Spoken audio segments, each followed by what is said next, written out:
Good evening, or whenever you may be listening to this. This is the cinema of Gothic horror, and my name is Mark Harwood. Today, we are going to talk about the most Gothic horror story of all time, and that is The Phantom of the Opera. And what I like about The Phantom of the Opera is that the Phantom is not a macabre entity. He does not have satanic powers. Well, there was one particular film where that changed. But basically, the Phantom of the Opera, or the Opera Ghost, as he was known, is a human being like myself, except that in the original story, he is disfigured at birth. He is the consummate musician. He is a magician, a ventriloquist. He is a builder. He built for the Shah of Persia. He learned how to use the Punjab lasso in order to kill people. This is all from Gaston Leroux's original novel, which in 1909-1910 became a serial. Gaston Leroux was a journalist, and his novel was translated to English in 1911. We're going to talk about the various film adaptations and even musical adaptations. I have not seen every version, but I think I have seen the majors. What Gaston Leroux did was to create a character based on true events. The Gothic Paris Opera House was built in the late 1800s. In Leroux's novel, the Phantom, named Eric, who, as I mentioned, was born disfigured, his face looked like a skull, a death's head, as Leroux keeps saying throughout the novel. His mother would run away from him and throw his mask to him, put it on.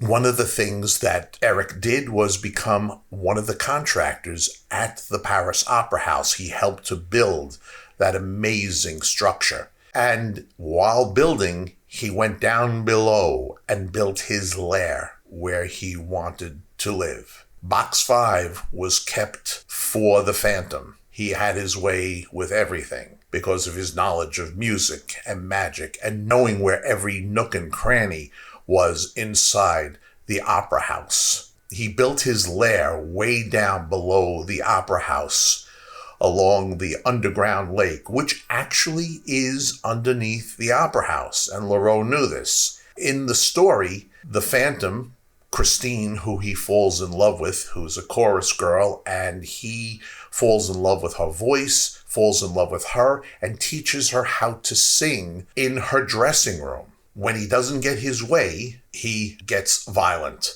And that, of course, happens with the chandelier falling down. Even that was based on some truth, because even though the actual chandelier did not fall down, one of the counterweights that holds the chandelier in place broke, came through the ceiling, and killed someone in the audience. So unlike many of the other versions, this did not have to do with the Phantom's face being scarred or his music being stolen. It was solely a love story with horror overtones. He loved Christine, and when she was not allowed to sing for the public and the diva took her place, he got angry.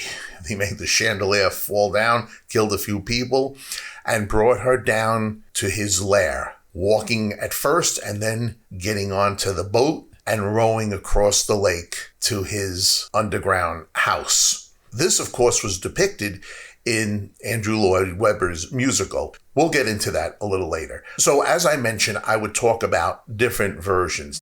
Now, there was a 1916 silent version of Phantom that nobody has ever seen. It's a lost film, so I don't really know that much about it. Carl Laemmle, who was the head of Universal, got wind of Leroux's novel and so much wanted to make The Phantom into a film. Now, he had just worked with Lon Chaney Sr., the great man of 1,000 faces, on The Hunchback of Notre Dame, which was a success. And he knew, well, this is something right up Chaney's alley. The film was made, and Lon Chaney did a spectacular job. His makeup reflected what Leroux wrote, a death's head. Chaney was able to turn his nose up distend his eyes so they looked like they were popping out. He was creepy, an unbelievable piece of makeup.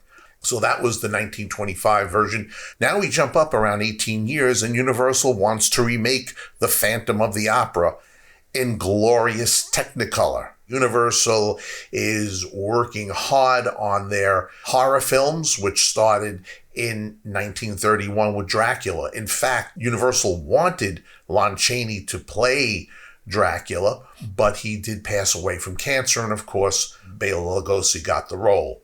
So for this new version, they had the standing sets from the 25 version, the auditorium, the matte paintings of the opera house from the outside.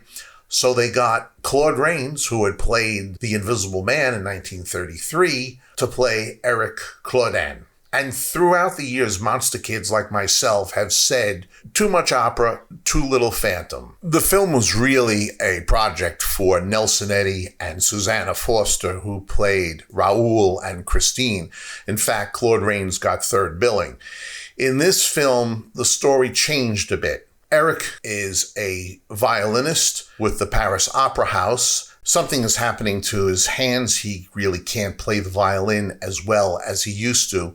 He is fired, and he has fallen in love with Christine. He was seeing her from the orchestra every night, and he wanted her to have music lessons and was paying for that. Of course, she didn't know anything about it. Also, he had written a concerto and a complete opera. He took it to the publishers so they would buy it and he would have more money to spend on Christine. Something happens and Claudin believes that they stole his music, and he went berserk and he kills the publisher. The woman who was in the same room with the publisher, she had a tray of acid and threw it into Claudin's face. He runs out into the street and goes down into a sewer and hides out. Of course, unlike Eric in the original Phantom, where he was a builder and he created his own lair, the thought process is, okay, how did Eric, who was burnt, how did he get that piano down below? How did he know where all the different rooms were in the opera house? Definitely suspension of belief. The film is in full color and it was enjoyable. But as I mentioned, a lot of singing. And for us monster kids, it was a bit too much. So now we jump about 20 years. Universal wants to remake The Phantom of the Opera again in the early 60s.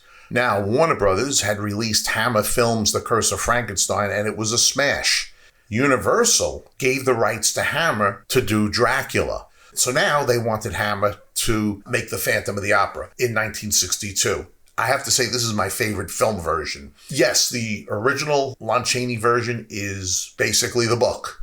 The 62 Hammer version was sort of a remake of the 43 version because, again, it is the Phantom, who's now Professor Petrie. They never say what his first name is, but I would say it would be Eric Petrie. His music is stolen by Ambrose Darcy, played by the great Michael Goff, who really is the criminal in this version. And in trying to destroy all of the music which had Darcy's name on it at the printers, Petrie is caught in a fire and he throws what he thinks is water into the flames, and it's acid and it goes back into his face. He runs towards the Thames because this Phantom works at the London Opera House. Hammer did not have the funds to recreate the Paris Opera House. The same thing. He gets into the sewers, but there is a helper. There is what's called the dwarf, this creepy-looking guy who does the Phantom's murdering for him. It had a great supporting cast. It had Heather Sears, virtually unknown, who played Christine. Her voice was dubbed in. Edward D'Souza playing Harry Hunter. In the original, it was Raoul. You also had Thorley Walters, who was the manager of the Opera House, and cameos by the wonderful Miles Malleson, and ditto for Michael Ripper. Also, Patrick Troughton, who plays Ratcatcher, who tells Harry Hunter and Christine, they make a great pie. Pity. The film also had a wonderful score by Edwin Astley. The opera, which is Joan of Arc, his Joan's aria is so beautiful, and it became the love theme in the film. When I first saw this in 1962 in the theater, I'm giving away my age, it was creepy. It started out just before the main titles with the camera trucking through the opera house. They used Wimbledon Theatre in London, I think for about 3 weeks of shooting. But anyway, the camera trucks through and then it dissolves into the Phantom's lair. And the Phantom is at the organ, cuts to a shot of his decrepit hands playing on the organ, and the camera tilts up to that creepy mask with one eye, and I flipped out. And the more I flipped out and I was scared, I loved it. And the woman who was the diva who comes out and starts to sing Joan's aria right in the middle of the song, there's a rip on the side of the stage, a hand comes through a flyer, and out pops a man who's hung going back and forth. Even today, if you haven't seen the film, it's a very freaky scene. In this film, there is a scene with the chandelier at the very end. It's a little different than Leroux's version. There's no boat, there's no masquerade, but it does the job. It didn't do very well, and I'm thinking because, well, it's not the typical Hammer film with the music, although it didn't have as much music as the 43 version. There was more Phantom and less opera. An interesting story is that the great actor Cary Grant, who was in his late 50s at the time, wanted to be in a Hammer film. And he was going to be in Phantom of the Opera. Now, it was written by Anthony Hines, who was one of the producers. It was written under his pseudonym, John Elder. He kind of knew that this was not going to happen. The only information that has not tread down through the years is who was Cary Grant going to play? Was he going to play the Phantom with a full mask and not see him until the very end of the film? Or was he going to play the Harry Hunter part? And I'm thinking that's the part he was really going to play, because Edward D'Souza was very suave and got to kiss Christine, but no one knows exactly. Evidently, Cary Grant wanted to play the Phantom, and Anthony Hines just felt it was never going to happen, that his agent wasn't going to let him play the part. So he wrote the film the way he probably would have written it, even if Cary Grant was not going to be in the film, which is what exactly happened. Terence Fisher had really taken the Gothic horror films on his shoulder, from Curse of Frankenstein in 57 through Dracula 58, Revenge of Frankenstein 59 and 60, Curse of the Werewolf. But after Phantom, he didn't make a film for Hammer for about a year or so. I guess because the Phantom didn't do great business, they punished him. But he was back for the Gorgon and kept going up until Frankenstein and the Monster from Hell, which was our first podcast. So now our next major film was 1983 TV film, The Phantom of the Opera, with Maximilian Schell and Jane Seymour. This film takes place in the Budapest Opera House, and Maximilian Schell in this is the conductor, and his wife, the diva, commits suicide because the owner of the opera house ruined her career because she didn't want to have anything to do with him. And something happens to the Maximilian Schell character where he is burned and he does the Phantom revenge thing. An interesting film. I'm not a big fan of it, but it is definitely worth seeing. Okay, now we're in the 80s. 1985, Andrew Lloyd Webber creates his opus. There have been a couple of other Phantom musicals, but this is the best. I saw it originally in 1988 with Michael Crawford, who, because of his voice, just really was a knockout as the Phantom. I saw the show about 10 times on Broadway and once in Las Vegas. The music is wonderful. It is based on Leroux's novel, and certain scenes in the show are really right out of the 1925 film. When it first came out on Broadway, it had no mention on the poster about Gaston Leroux. And evidently some other people were a little ticked also, and Andrew Lloyd Webber eventually put written by Gaston Leroux. but he would always make some not so nice comments about the novel. Well, the novel doesn't know if it wants to be a detective story or a love story. I think he was trying to get all the credit for himself. And the fact of the matter is that when you see that show, the way the Phantom looks, going down into the lair, the boat, all of that was Leroux. But I'm not negating what Andrew Lloyd Webber did. It was amazing to make that into a show. Phantom Fever was about in the late 80s. So now you had two more films. The 1989 Robert Englund film. Robert Englund had played Freddy Krueger. And that Phantom sells his soul to the devil. And he will live forever and be the consummate musician, except he will have a horrible face that is totally torn apart. And instead of using a mask, he kills his victims and takes off their skin and puts it over his face by sewing it up and taking a lot of time to do that. It also takes place in the London Opera House. A lot of gore, a very good music score by Misha Siegel, who's not very well known. It starts off in modern New York and ends in modern New York, so it is a little different. Also, around this time, the fellow by the name of Arthur Kopert created a story called Phantom, which first was a mini-series on TV, changed the story around, whereby Burt Lancaster, of all people, was the manager of the Opera House and was the Phantom's father. What is interesting about this film is that it was actually shot at the Paris Opera House in Paris. What I didn't like about it is that you never see the Phantom's face. Charles Dance did a very good job as the Phantom. Very well worth seeing. Music score by John Addison. Then Kopert took this TV series and created the other musical Phantom, which was known as Phantom. You jump up to, I think, around 1998. You have another version of the Phantom of the Opera by Italian director Dario Argento. Il Fantasma dell'Opera, which is the Phantom of the Opera, with Julian Sands. So the film starts off with an abandoned baby floating down the sewers and is saved by rats and is brought up by rats. He does not wear a mask. He does not have any disfigurement. I have seen most of the film. It is really gory. And even though the Robert Englund film was gory, I liked it.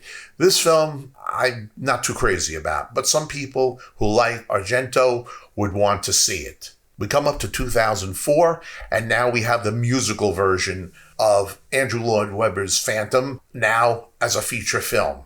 Originally, this was supposed to come out in the early 90s with the original cast, Michael Crawford, Sarah Brightman. At the time, Sarah Brightman and Webber got divorced, so that was the end of that.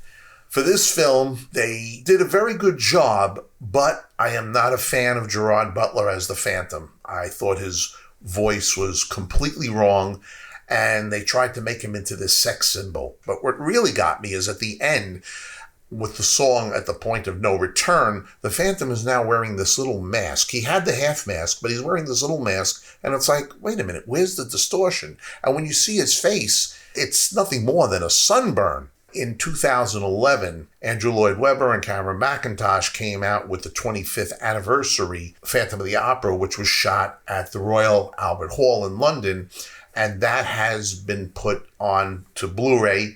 And it looks great because of the complexities of shooting a show like that at the Royal Albert Hall. They could not have the chandelier go up or down, but they did a remarkable job. And even though it's video, if you're looking to see the Phantom of the Opera, whether the 2004 film, which is not bad, I would say watch it.